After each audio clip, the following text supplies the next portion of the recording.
L'équipe de France prête pour attaquer l'Euro 2012. Les joueurs ont pris leur quartier dans le centre d'entraînement de Kircha en Ukraine. Il semblerait que la délégation française soit ravie d'être sur place. On retrouve Jean Rességuier, l'envoyé spécial de BFM TV.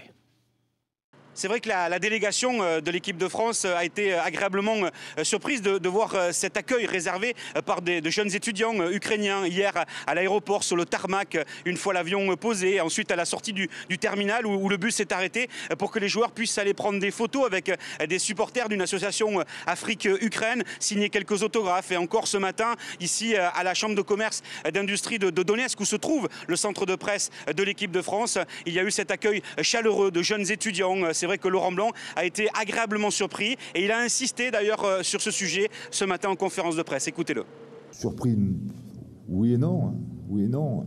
On s'attendait à un protocole très simple, ça a été le cas. Puis quand on est sorti, on a vu des drapeaux français. Donc il y a un journaliste qui m'a dit êtes-vous surpris de voir autant de Français vous accueillir à Donetsk? Je l'ai un peu rectifié, j'ai dit je suis surpris de voir autant de drapeaux français.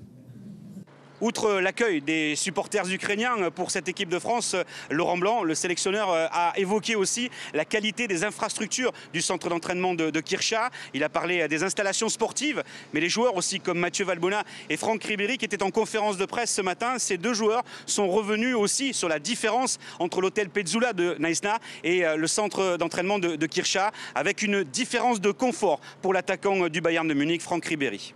C'est vrai que les chambres, c'est pas non plus extraordinaire, mais ça nous suffit. On est là pour dormir, mais ce qui est important, c'est qu'on est tous dans le même endroit. C'est vrai que ça me fait penser comme un petit centre de formation. Et on sent que on mange au premier, au deuxième il y a des chambres, au troisième il y a des chambres aussi, il y a une salle de kiné, il y a une salle de musculation tout en haut. Et c'est bien d'être ensemble, pas éparpillés de droite à gauche, et ça c'est bien.